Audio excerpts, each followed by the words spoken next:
Welcome back to Beautiful Work, Beautiful Life. We are here talking about your inner life and the inner work, which we call the beautiful work, which will eventually allow you to co create with the universe and bring forth the beautiful life that somewhere in your heart is deeply desired by you. Question is, are you in touch with that? And do you think it's possible? And how much do you want it? And what are you willing to do to go after it? Laurel.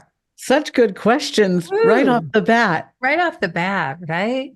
Beautiful work, beautiful life. I feel like I think that we'll revisit what is the beautiful work after our, as we close out our third season. I think we'll do maybe a cap. We have our very first episode that we launched when we launched our podcast almost 3 years ago now. We talked about what is the beautiful work. And I feel like it will be a beautiful place to come back and revisit at the end of season 3.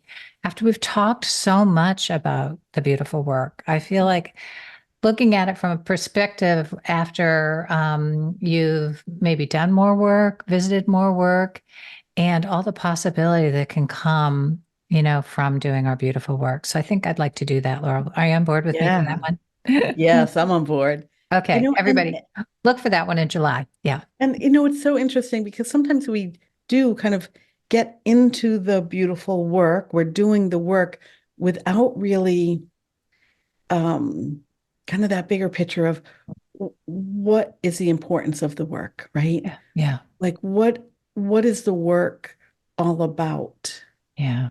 I think so many times that we tend to just solve the problems at hand that we're dealing with or the emotions or the circumstances, Mhm. right? Without really looking at it from the big picture view. Yeah, Yeah. yeah. And the big picture view, really is so important because it's almost like I always think of we're going to get off topic here. I'm going to come into our topic in just one second, everybody. But I feel like this idea of having a bigger picture vision all the time, and it begins with like the bigger picture for me is what are you here for? Like if you're going to go back to like a really feeling like you're in touch with your life and your inner work and keeping yourself focused on what you're doing, you have to have an answer to what are you here for? And each one of us can answer that in our own way. I heard a great, who was it that said, I was listening to a podcast. I'll put it in the notes because I can't come up with it, the name of it right now. But I was listening to a podcast, and the woman who was speaking was really well renowned astrologer. And she was saying, as humans, our purpose here is our creativity. And when we do it with love, we do it really well. And I thought, wow, that's so simple. But how beautiful is that, right? Yeah. To just say, well, I'm just here to create, whatever that means. It's very simple. Yeah. So anyway, why are you here? I would throw that out for you. And Laurel, we do have to get to our topic though, don't And we? I love this tie to our topic though. Please Yeah, let's tell them our topic. Go ahead. I know. And the reason that this is so important and why it relates to our topic is the topic for that we are kind of diving into more deeply this month has been all about resistance to the work. And so our topic today will really keep you from being able to answer these questions. That's why it's so juicy, right? So our Yes. topic is the victim role as messenger. Yes. Yeah, I love this. And I know. Go, go, go. I just want to say to our listeners, to you, to me, if someone said to you, "Why are you here?" you would never say, "I'm here to be the victim." I know. Never. But Never. sometimes we kind of slip into that place. And whether it's an emotional slip, whether it's, conditioning, whether it's, I'm going to even say past lives, if I dare to say this out loud. Mm, But sometimes we get into that victim role without intention. yeah. Um, and when we do, it's hard to get out. It is. It is. So the first thing, let's do a little bit of a disclaimer here. Okay. So one of the things I want to say, if you're listening in to our podcast and you're not a regular listener, Laurel and I are both life coaches. I have background in mental health counseling. And so we both have done our work, our beautiful work. We're very qualified to talk about this, but every time you're here, I want you to hear it as a discussion. And you're sitting at a kitchen table with Laurel and I, and we're just talking about the topic. We are not giving advice. We are not telling you how you're going to fix yourself if you feel like you're stuck in a victim role. What we are doing is throwing out lots of ideas and suggestions and ways that we've worked with people and ways that we've tried for ourselves and strategies we've tried that have actually worked to do some of this inner work that we're talking about. This victim role, the big disclaimer is many of us have had terrible things happen to us. If you know you've had horrible things happen to you, you have been a victim of someone else's really horrible behavior, bad choices, a system's bad choices, or unhealthy, whatever configuration. Whatever we say today, we are not diminishing the fact that that happened to you. So that's the first thing I want to say, because we have to honor when we have been in traumatic situations and have had harm done to us. We must honor that, and we must do the work. We must do the healing work.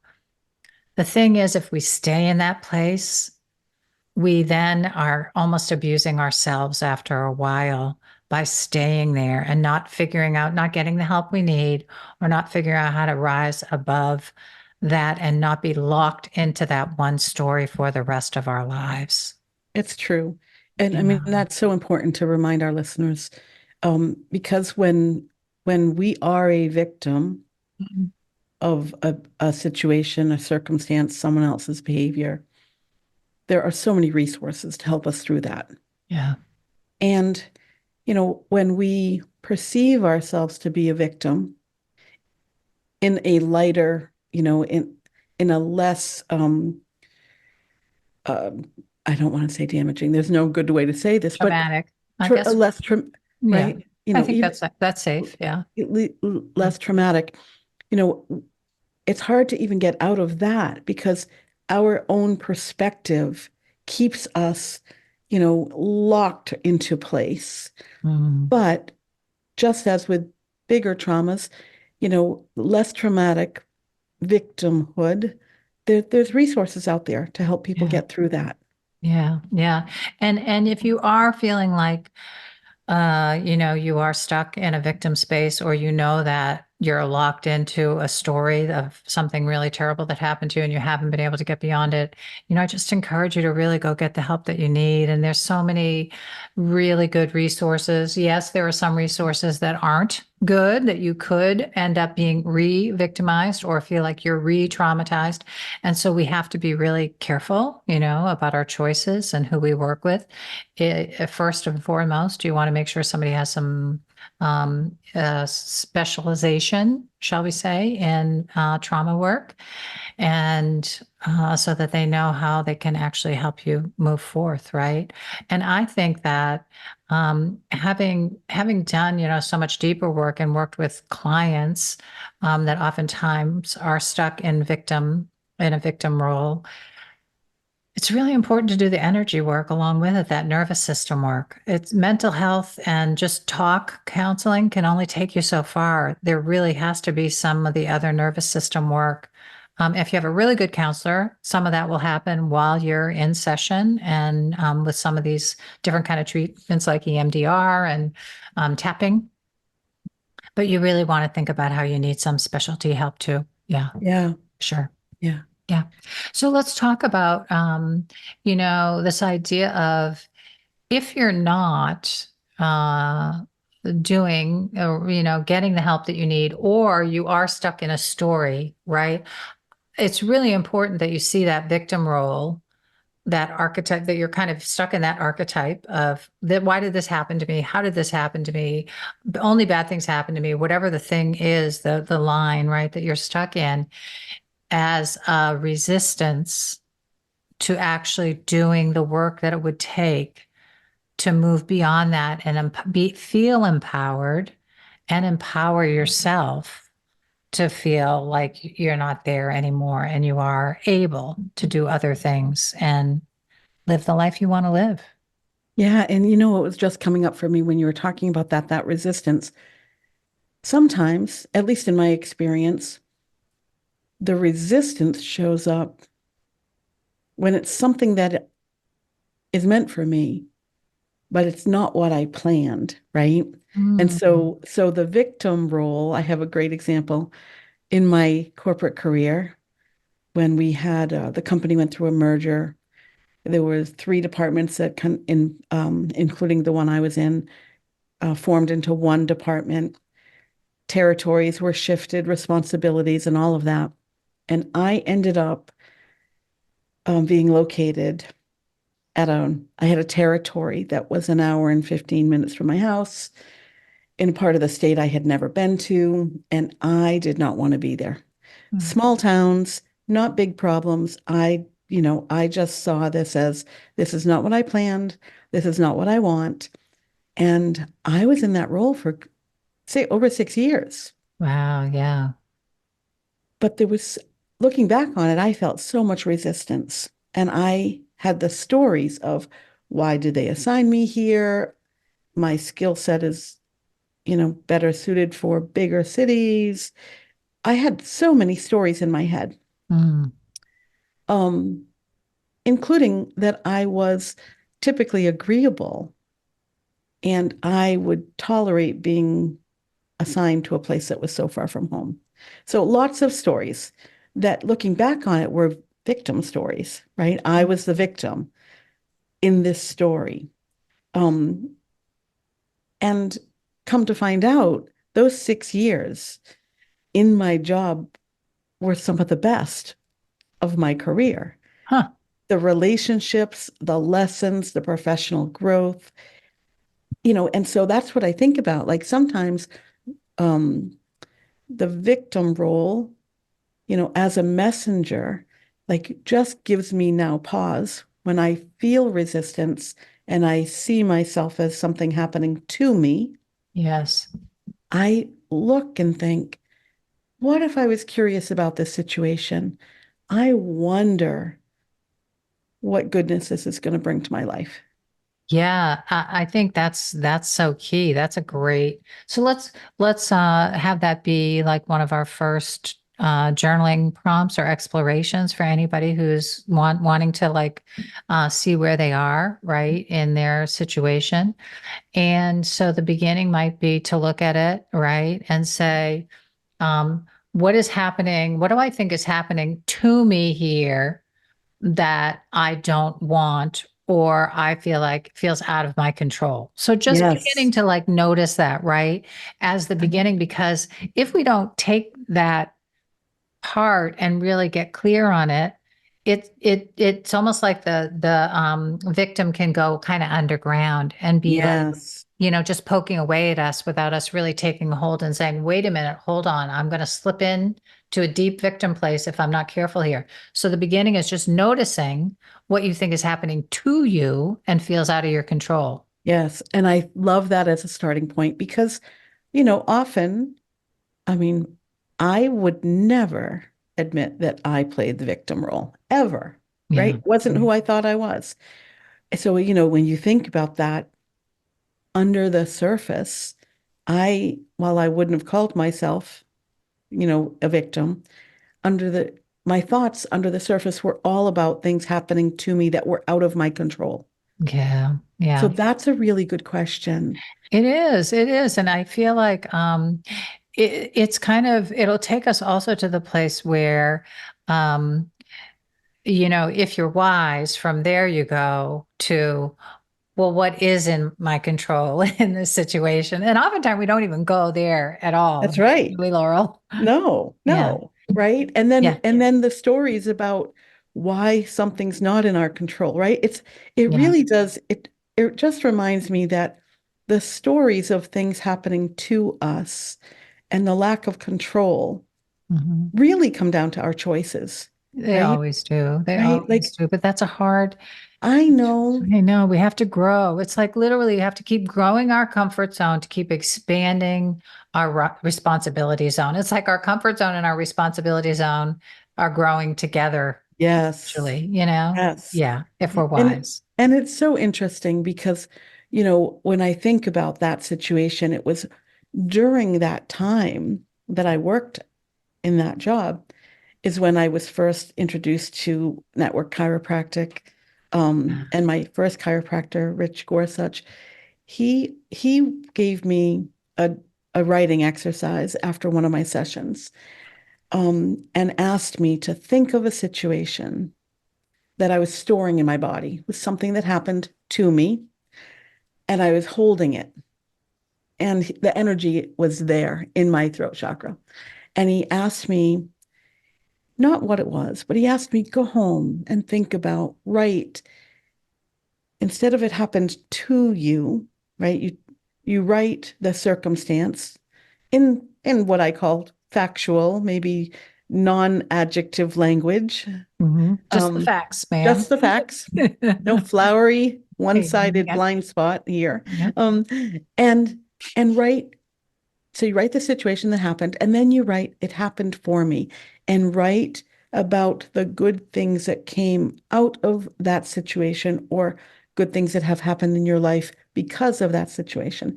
And I've just, this is an exercise I use a lot with clients, but I always suggest that you use this type of exercise after the fact.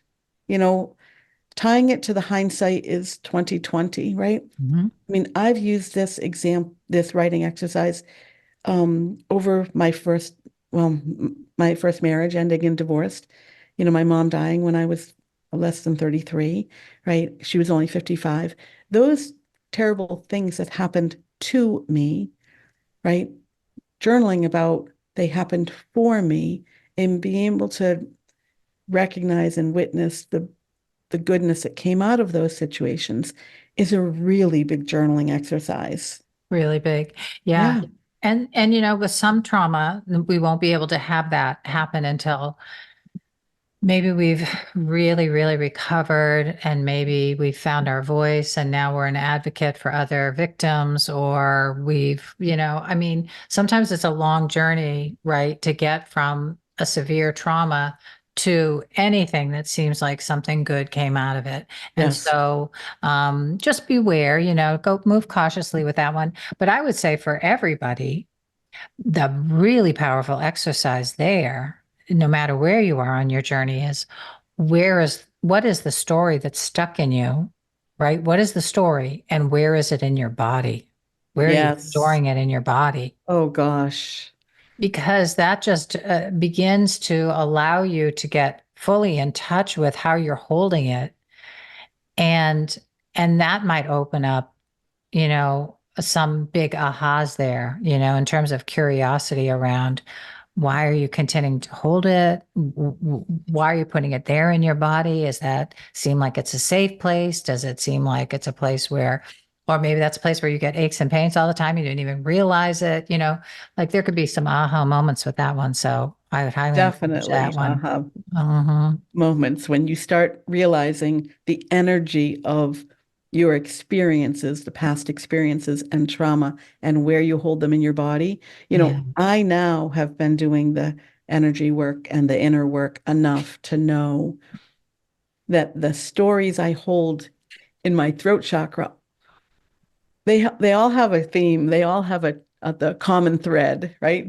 The Mhm. stories that I hold maybe in my root chakra have a different theme to them. Yeah. But it is so incredible to think about um, all of, this is what we're talking now, our mind, our body, and our energy, our spiritual connections, right? Yes. And so here we can show up in a story as the victim and we carry it. We don't just think it, we carry it. Yes. And it will keep us away from our inner power, to show up in a way that is more powerful, that is willing to take responsibility in different ways, that can work with the anxiety or fear or whatever is a result of those kinds of things.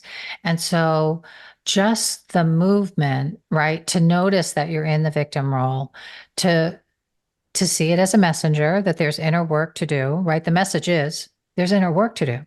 There's Yeah. work to do, right? And that you're capable of doing it. You are absolutely capable of doing it. You might need some help to do it, but you're capable of doing it. So, taking that as the message, and then beginning to wonder, like, okay, let's say if I set this story aside and just put it aside for a minute, right? Now, what would I be doing with my life if that story wasn't there, right? If I could remove that sense of being powerless, because that's what victim does to us, right? Yeah. We're not powerful to make change or do what we want to do. And so if I could just set that aside, what would I be doing? It might begin to also open the window and start to dismantle a little bit of the resistance to some of the work that's there for you. Yeah. It's such a great conversation. It's a really important one because the victim in our culture is often celebrated, and we don't even necessarily see that or aware of that. And that's impacting our psyche, to make it okay to stay in a victim place, that there's some accolades that go with that or whatever. And in fact, we're the ones that actually suffer when we stay in the victim place. All we're doing really is allowing our suffering to continue to get exponentially intense within us. And oftentimes, if we're if it's in our character, not only will we be suffering, but the people around us will start to kind of offload some of that suffering to the people around us and create suffering in those that oftentimes we love. So it's really important work.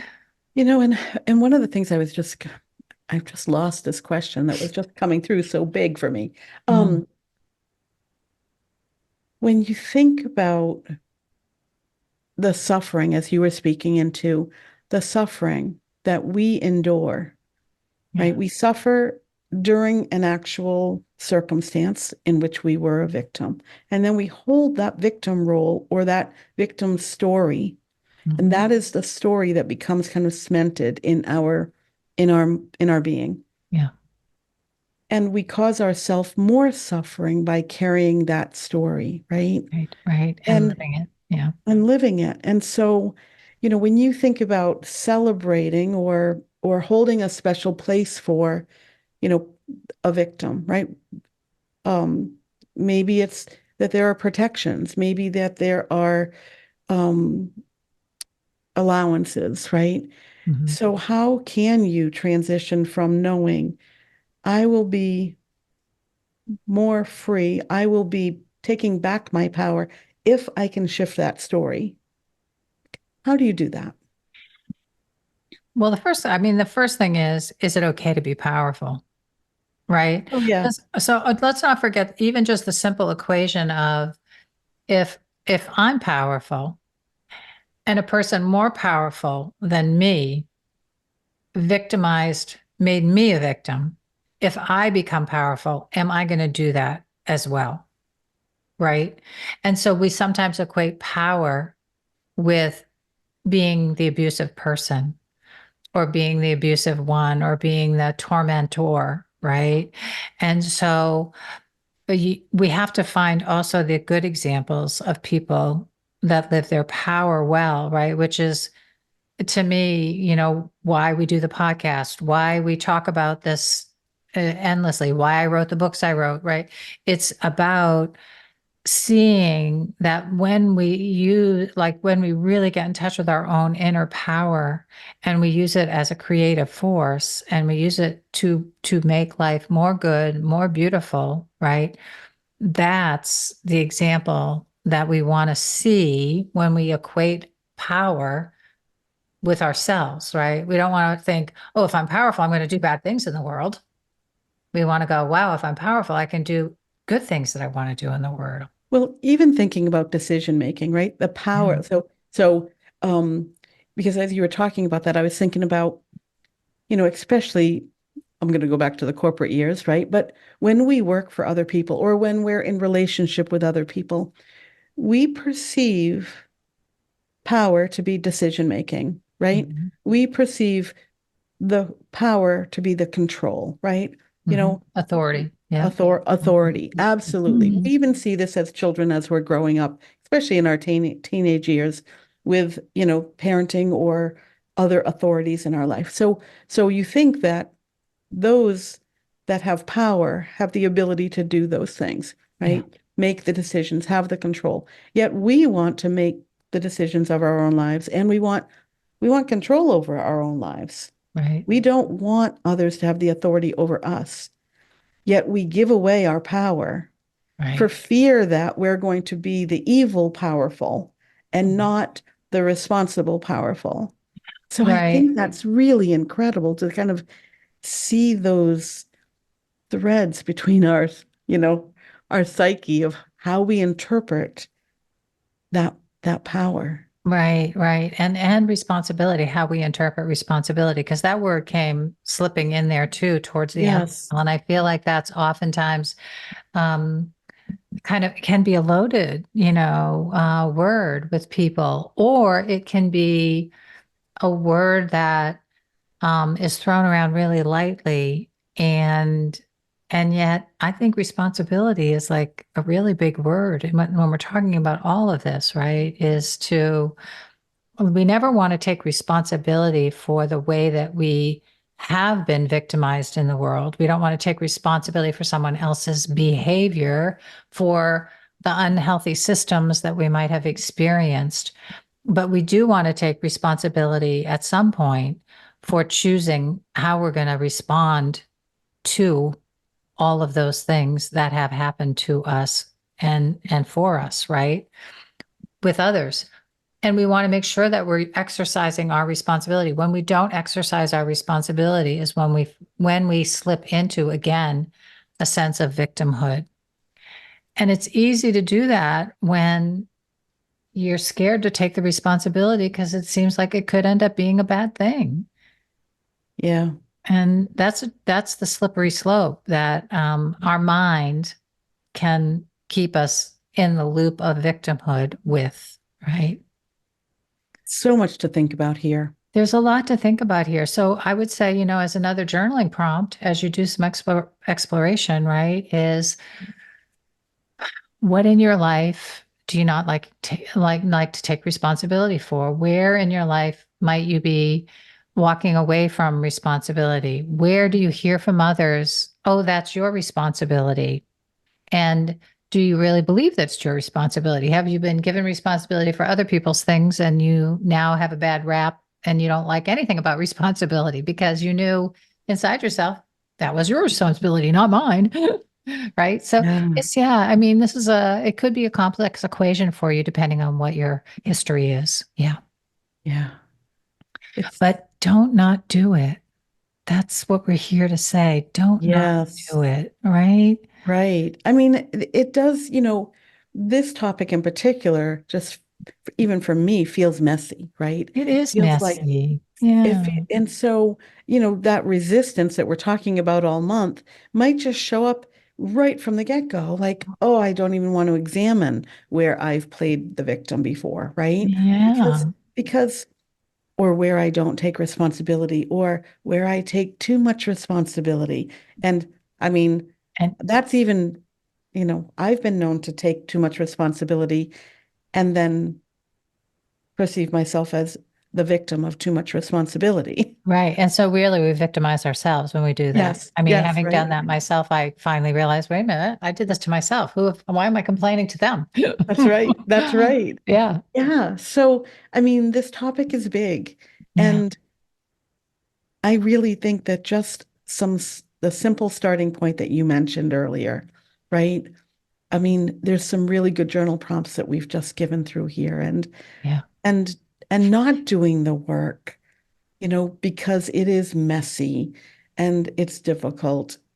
It is going to open your eyes to maybe sides of yourself that you don't want to see, Yeah. right? Yeah. Um, but it's so important and it's so rewarding.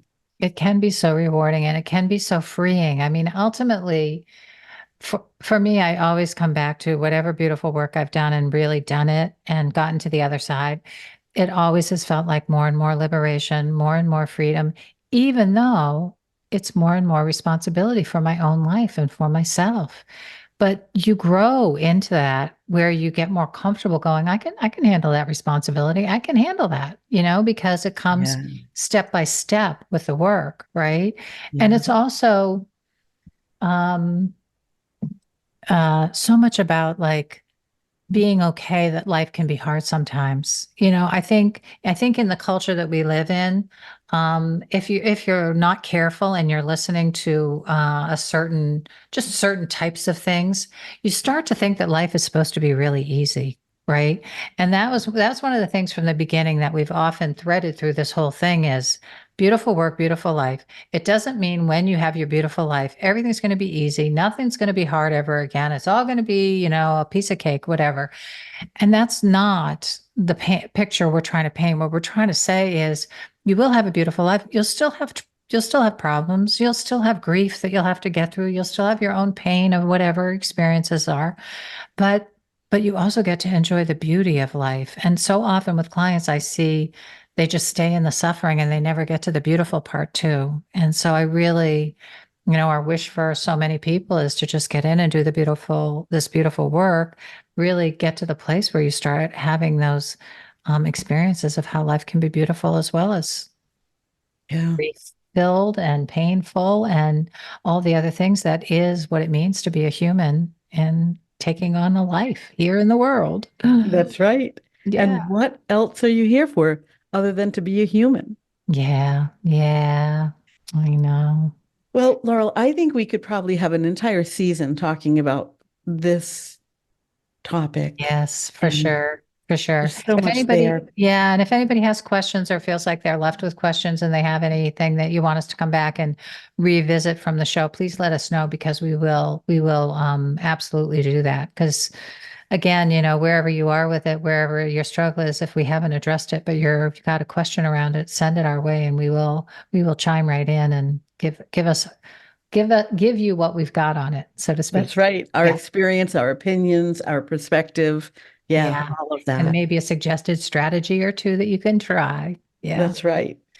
All right, Laurel, off we go for this week. Thanks for being with me again today. Oh, thank you for inviting me into this place. And listeners, thank you for being with us. Thank you so much. Sending you love out there. Bye for now, Bye. everybody.